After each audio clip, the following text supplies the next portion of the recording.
अस्सलाम वालेकुम।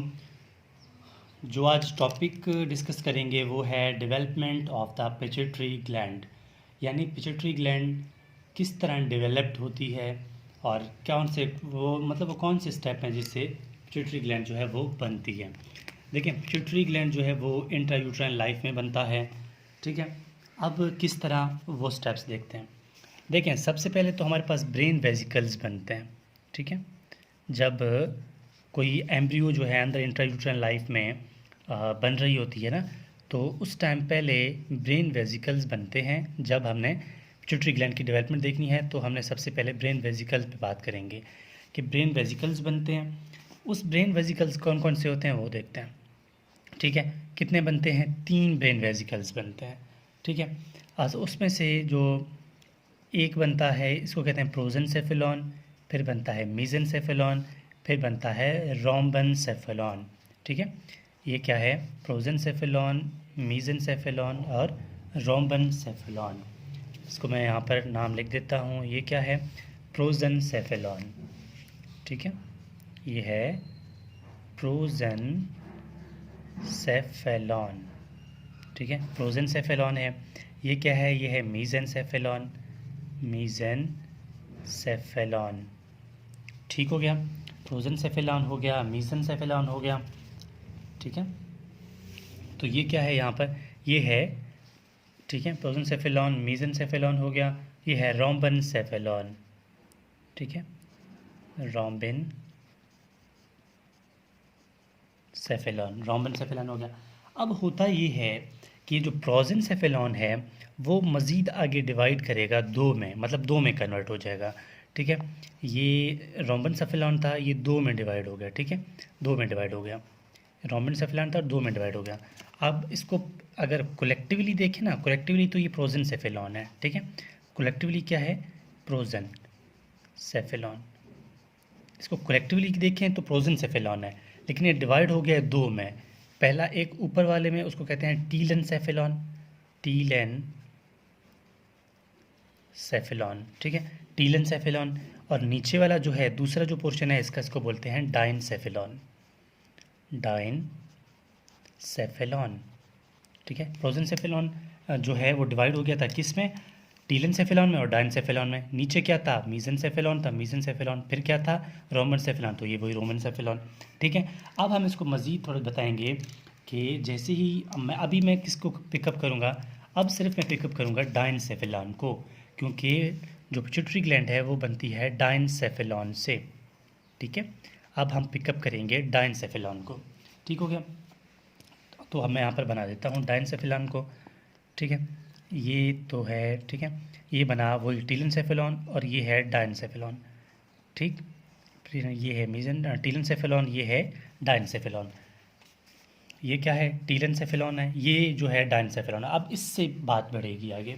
ठीक है, ये जो है हमारे पास क्या है? ये है डाइनसेफेलॉन। इस डाइनसेफेलॉन में एक तरह का डायवर्टिकुलम निकलता है, यानी एक उभार सा इसमें इस तरह निकलता है। ठीक है, सबसे पहले जब एम्ब्रियो मतलब इंट्रायूट्राइन लाइफ होता है ना, तो इस तरह का एक उभार जो है वो जो है इससे यहाँ से निकलता है। कहाँ से? डाइनसेफेलॉन से। तो फिर जैसे यहाँ से एक उभार निकलता है तो यहाँ पर हमारे पास क्या है? माउथ बन रहा होता है इस एरिया में। ठीक है, इस एरिया में माउथ बन रहा होता है और ठीक है, माउथ किससे बन रहा होता है? स्टोमोडियम से। क्या होता है कि यहाँ से इस तरह स्टोमोडियम आता है, जैसे स्टोमोडियम जैसे आता है ना, तो स्टोमोडियम भी यहाँ से एक उभार सा उसमें आ जाता है और ये स्टोमोडियम इस तरह आता है। क्योंकि ये जो बना रहा हूँ ना मैं, ये जो मैंने ग्रीन कलर से बनाया, इसको बोलते हैं स्टोमोडियम। स्टोमोडियम पहले मैंने मतलब डायरेक्ट इसलिए नहीं बनाया क्योंकि यहाँ से इसने एक उभार यानी एक डायवर्टिकुलम में कन्वर्ट होना है, इसलिए इसका क्या नाम है? इसका नाम है स्टोमोडियम। स्टोमोडियम जो है इन फ्यूचर क्या बनाएगा? माउथ यानी ऑरल कैविटी बनाएगा, माउथ बनाएगा। ठीक है, यानी बक्कल कैविटी, जिससे हम मतलब जो हमारा मुंह है वो बनाएगा। और यहाँ पर जो है क्या है? ये तो माउथ है, यहाँ पर क्या है? फिर क्या बन रही है? यहाँ पर बन रही है हमारा फोरगट। ठीक है, यहाँ पर बन रही है क्या? फोरगट। ठीक है, अब क्या होता है? अब ये होता है कि सबसे पहले तो हम इसके नाम लिख देते हैं ताकि कोई कन्फ्यूज़न ना रहे। ये क्या है? डाइनसेफेलॉन है, ये है डायनसेफेलॉन। ठीक है, अब जो ये उभार निकला था ना, इस उभार का अपना एक नाम है, और ये जो एक डायवर्टिकुलम निकला था कहाँ से, ठीक है, यहाँ इसका नाम क्या है, स्टोमोडियम। मैं इसको नाम लिख देता हूँ यहाँ पर, क्या है इसका नाम, स्टोमोडियम। स्टोमोडियम, ठीक है, स्टोमोडियम है। जब इस स्टोमोडियम से एक उभार सा निकला था, इस उभार का नाम है, ठीक है, रेथ केस पाउच। इसका नाम याद रखना है, रेथ केस, ठीक है, रेथ केस पाउच, ठीक है, रेथ केस पाउच। और जो ये उभार निकला था कहाँ से, डायनसेफेलॉन से, इस उभार का नाम है इनफंडिबुलम। ठीक है, मैं यहाँ नाम लिख देता हूँ इसका, इनफंडिब्यूलम। इनफंडिब्यूलम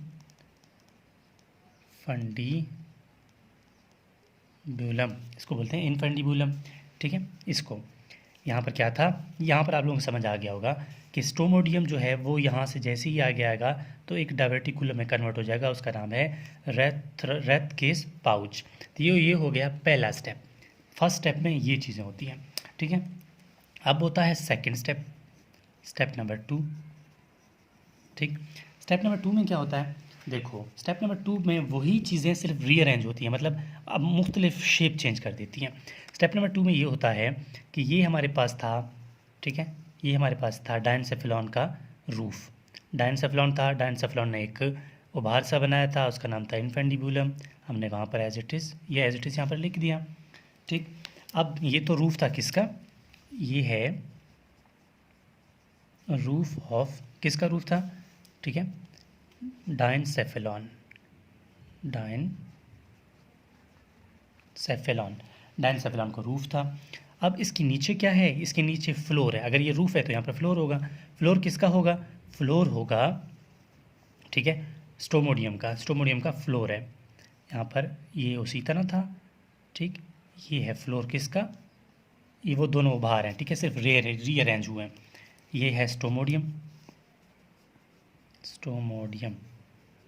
ठीक है, ये क्या था, ये है इनफेंडिबुलम, और ये क्या था, रेथराज पाउच, सॉरी रेथ किस पाउच। ठीक है, रेथ किस पाउच, बार बार नाम नहीं लिख रहा, आप ऊपर की तरफ से देख लेना। ठीक है, ये क्या है, इनफेंडिबुलम, ठीक है, इनफेंडिब्यूलम, और ये क्या है, रेथ किस पाउच। ठीक हो गया, यहाँ पर कंप्लीट हो जाता है ये सेकंड स्टेप। अब बात आती है थर्ड स्टेप की, स्टेप नंबर 3। अच्छा, स्टेप नंबर 3 में क्या होता है, बहुत इंटरेस्टिंग बात है। ठीक है, स्टेप नंबर 3 में ये होता है, यहाँ पर देख लें सेकंड स्टेप नंबर 2 में, ये अगर हमारे पास हमने बताया था ना, यहाँ पर 4 गट है। ठीक है, यहाँ पर 4 गट बन रही होती है, और इनके दरमियान एक मेम्ब्रेन है, इसको कहते हैं, ये जो मेम्ब्रेन हमारे पास बक्कोफ्रेंजियल मेम्ब्रेन। ठीक है, बक्कोफ्रेंजियल मेम्ब्रेन। देखिए यही है ना, यही बक्कल कैविटी बनेगा। हम खाना खाते हैं ना, वो इस तरह चला जाता है खाना। ठीक है, जैसे हम खाना खाएंगे तो पहले माउथ में आएगा, माउथ के बाद जो लाजमी बात है फोरगट में आएगा, स्टमक वगैरह में।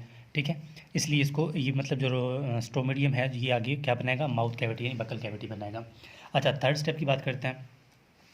थर्ड स्टेप में क्या होता है, थर्ड स्टेप में वही सबसे पहले क्या होता था, हमारे पास रूफ था, किसका, डायनसेफेलॉन का।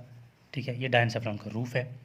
ठीक, अब क्या होता है, ये जो हमारे पास था, ठीक है, ये जो हमारे पास था ना एक डायवर्टिकुलम, ये डायवर्टिकुलम यहाँ से कट हो जाएगा। ठीक है, यहाँ से कट हो जाएगा, और इस शेप में यहाँ पर आके इस तरह जुड़ जाएगा। ठीक है, इसकी मतलब इसकी जो इनफेंडिबुलम था ना, इनफेंडिबुलम के आसपास आके ख़ुद को लपेट लेगा। जिस तरह हम कोई बॉल है ना, एक बॉल के पीछे हम लोग क्या टेप लगाते हैं ना, ठीक है, जिस तरह ये है, ठीक, ये पेन है मेरे पास, ये, ठीक है, अगर कोई चीज़ इसके सामने आके मैं इसके सामने जोड़ दूँ तो क्या है, सेम उसी तरह ये जो, ठीक है, ये क्या था, रेथ केस पाउच, बार बार मैं नाम नहीं लिखूँगा। रेथ केस पाउच जो है कहाँ पर आके जुड़ जाता है, इनफेंडिबुलम में। इनफेंडिबुलम कहाँ से निकला था, डायनसेफेलॉन का डायवर्टिकुलम था। ये क्या है, ये क्लोस्ट्रम है। क्लोस्ट्रम क्या बनाएगा, माउथ यानी बकल कैविटी। ठीक है, यहाँ से डिलीट हो जाएगा, यानी यहाँ से कट जाएगा, और आके यहाँ पर जुड़ जाएगा। लेकिन जब ये जुड़ेगा तो इसके अंदर एक छोटी सी कैविटी भी बनेगी, ठीक है। ये है स्टेप नंबर 3 की बात।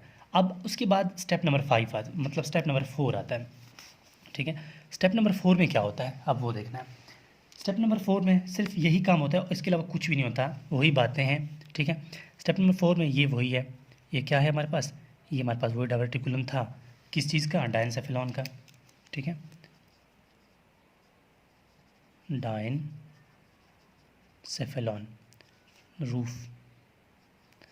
रूफ किसका था, डायनसेफेलॉन का, ठीक है। अब ये जो कट ऑफ हो गया था ना हमारे पास, ये अगले स्टेप में ये तो निकल जाएगा, लेकिन बचा क्या, बचा ये वही डायवर्टिकुलम, क्या था, रेथकेस पाउच। ये रेथकेस पाउच जो है जैसे ही ये नीचे की तरफ और आएगा, ये जो लास्ट स्टेप है ना, ठीक है, ये लास्ट स्टेप है, तो जैसे ही ये रेथकेस पाउच अपने आप को इसकी तरफ जोड़ लेगा, जोड़ने के बाद वो कुछ इस तरह से अटैच होगा उसके साथ, ठीक है। मतलब इसकी जो पूरा गोल दायरा है ना वो पूरी तरह इसके साथ अटैच नहीं होगा, आधी आधी सर्कल इसके पीछे छुप जाएगा, यानी इसके साथ अटैच हो जाएगा। जैसे ही इसका साथ अटैच हो जाएगा, कुछ मैच्योरेशन आएगी वक्त के साथ साथ, और ये पूरा जो है एक मतलब एक जो पिट्यूटरी ग्लैंड है वो बन जाता है। अब पिट्यूटरी ग्लैंड मतलब ये फिर आगे ये जो कैविटी थी इसके अंदर, ठीक है, मैंने बताया था ना इसके अंदर कैविटी है, ये उसकी कैविटी है, और इस तरह ये एक पिट्यूटरी ग्लैंड बन जाता है। और ये हाँ एक बात और है इसमें, ये जो पिट्यूटरी ग्लैंड बना था इसका एक एंटीरियर लोब होता है, एक पोस्टीरियर लोब होता है। अब जो इन्फेंडिबुलम है ना, ये इसकी पोस्टीरियर लोब बनाएगा, ठीक है, पोस्टीरियर लोब। अब जो ये रेथकेस पाउच था ये इसकी एंटीरियर लोब को बनाएगा, एंटीरियर लोब। इस चीज़ का आपने ख्याल रखना है। तो this is whole about development of pituitary gland. दोबारा देखते हैं इसकी एक रिव्यू आसान सा। क्या हुआ था, हमारे पास ब्रेन वेजिकल्स थे, ब्रेन वेजिकल्स डिवाइड हो रहे थे, डिवाइड होने के बाद जो प्रोजेंसेफेलॉन है, टीलेंसेफेलॉन और डायनसेफेलॉन में डिवाइड हो गया था। अब हमारा काम डायनसेफेलॉन से है तो हमने डायनसेफेलॉन को पकड़ लिया। डायनसेफेलॉन में एक उभार सा डायवर्टिकुलम, डायवर्टिकुलम मतलब यार कोई भी चीज़ इस अपने नीचे की तरफ से थोड़ा इस तरह आ जाए, ठीक है, इसको बोलते हैं डायवर्टिकुलम। तो डायवर्टिकुलम बना, डायवर्टिकुलम बनने के बाद पर यहाँ पर आसपास क्या था, स्टोमोडियम था। स्टोमोडियम क्या बना रहा था, माउथ बना रहा था, यानी बक्कल कैविटी बना रहा था। तो याद रखना है कि जो ये हमारे पास इन्फेंडिबुलम बना था डायवर्टिकुलम, तो ये रेथकेस पाउच किससे बन रहा था, स्टोमोडियम से, ठीक है। स्टोमोडियम की एक उभार बन जाता है, उसको बोलते हैं रेथकेस पाउच। फिर उसके बाद मुख्तलिफ स्टेप्स हुए, स्टेप्स होने के बाद ये दोनों उभार आसपास आते हैं पहले, फिर आसपास आने के बाद जो रेथकेस पाउच है वो यहाँ से कट जाता है, कट जाने के बाद इन्फेंडिबुलम के साथ थोड़ा जुड़ जाता है, जुड़ने के बाद थोड़ा वक्त गुजरता है, मतलब मेच्योरेशन आती है, मेच्योरेशन आने के बाद ये दोनों आके आपस में जुड़ जाते हैं, एक लोब बनाते हैं, एंटीरियर लोब और पोस्टीरियर लोब। पोस्टीरियर लोब बनाता है इन्फेंडिबुलम, और जो एंटीरियर लोब बनाता है वो है, ठीक है, और Rathke's pouch. So this is whole about development of pituitary gland.